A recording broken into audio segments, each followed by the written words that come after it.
Greetings to all health enthusiasts and curious minds out there. Today, we're delving into the world of ear infections. We'll be exploring the ins and outs of this common health concern, starting from an overview, then dissecting the causes and symptoms right down to the diagnosis. We'll also cover various treatments, both medical and non-medical, and discuss potential complications, providing you with preventative measures to keep your ears healthy. So buckle up as we start our journey into the understanding of ear infections. Ear infections are a common health issue that affects many people worldwide. Let's understand what they are. An ear infection, scientifically known as otitis, is an inflammation of the middle ear, primarily caused by bacteria or viruses.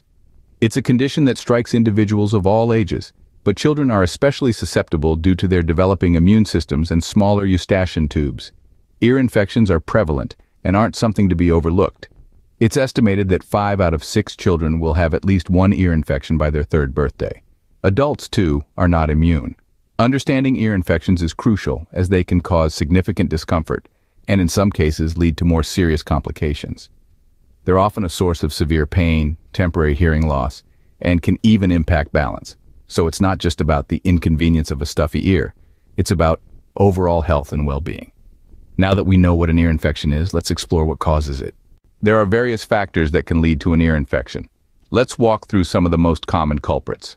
First up, we have bacteria. These tiny organisms can sneak their way into the ear canal, causing inflammation and discomfort. Viruses, much like the ones that give you the common cold, can also be to blame. These microscopic invaders can cause an array of issues, including ear infections. But it's not just microorganisms that are the problem. Allergens like pollen and dust can also trigger ear infections, especially in those with a history of allergies. These foreign substances can irritate the ear, leading to inflammation and infection.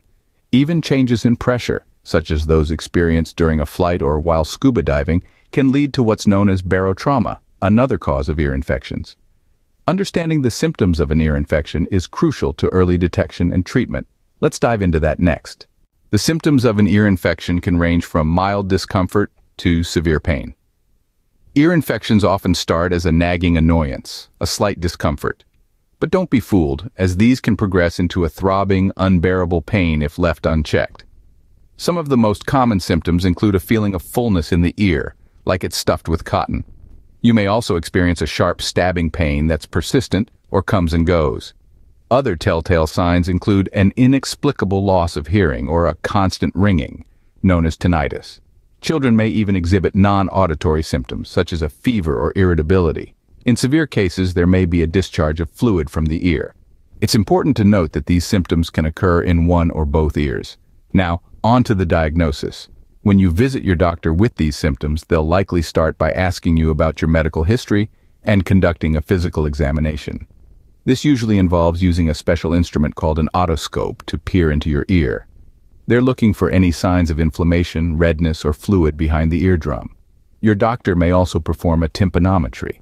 This test measures how your eardrum reacts to changes in air pressure, which can help confirm if there's fluid in your middle ear. In some cases, particularly with recurrent infections, your doctor may refer you for further tests. These can include a hearing test or a CT scan to check for any structural problems that could be causing the recurrent infections. It's crucial to remember that ear infections can be tricky to diagnose because their symptoms can mirror those of other conditions. That's why it's always best to seek medical advice if you're experiencing any ear-related discomfort. And there we have it, the common symptoms of an ear infection and how medical professionals go about diagnosing the condition. Remember, ear infections are relatively common, but they shouldn't be taken lightly. They can cause significant discomfort and potentially lead to more serious complications if left untreated. Now that we can identify an ear infection, let's discuss how to treat it. Treatment for ear infections can vary depending on the severity and cause. Let's dive into the world of medical treatments first.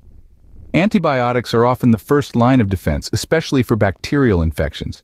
They're usually administered orally, but in severe cases, they may be delivered directly into the ear. Pain relievers, like acetaminophen or ibuprofen, can also be used to manage discomfort, while decongestants may help if the infection is related to a cold or allergies. Now, when it comes to chronic or recurrent ear infections, surgery might be considered. This could involve placing tubes in the ears to help fluid drain or removing the adenoids to prevent future infections. But medical treatments aren't the only option. There are also a variety of non-medical treatments and home remedies out there. Warm compresses or a heating pad can provide relief from pain. Certain herbs and natural supplements, such as garlic or echinacea, are believed by some to boost the immune system and fight off infections. However, it's important to note that the effectiveness of these remedies isn't universally accepted, so always consult with a healthcare professional before starting any new regimen. Hydration is also key. Drinking plenty of fluids helps to thin out secretions, which can alleviate pressure in the middle ear. And rest, as simple as it sounds, is often one of the most effective treatments.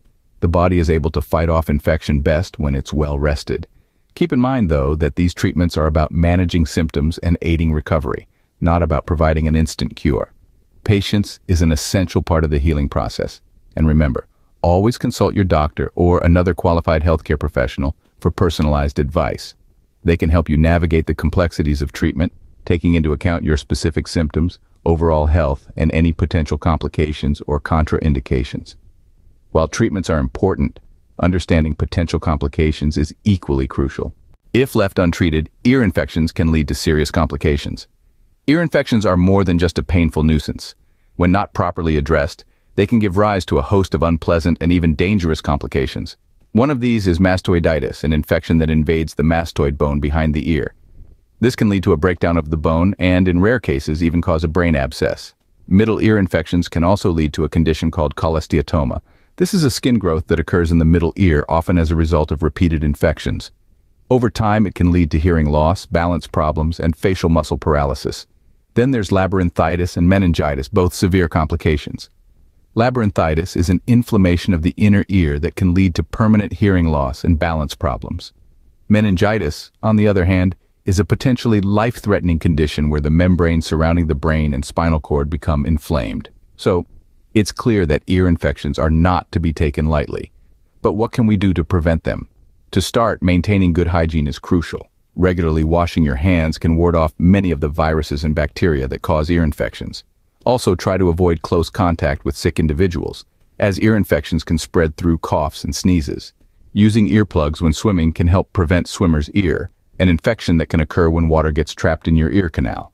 But make sure to dry your ears thoroughly after swimming or showering. If you smoke, consider quitting. Tobacco smoke can increase your risk of ear infections. And if you have allergies, ensure they're well managed. Allergies can lead to fluid buildup in the middle ear, creating a breeding ground for bacteria and viruses. Lastly, get vaccinated. Vaccines for influenza and pneumococcus can help protect against ear infections. Remember, prevention is always better than cure. So let's commit to taking these preventative measures and keep our ears safe and sound. So there you have it, a comprehensive guide to understanding ear infections. We've delved into the causes, learned about the symptoms and diagnosis, discussed various treatments, and touched on possible complications. Remember, prevention is key, so take care of your ears. Knowledge is power, and now you are better equipped to handle ear infections, whether for yourself or someone you care about. Thank you for joining us today. Stay healthy, stay informed, and see you in our next video.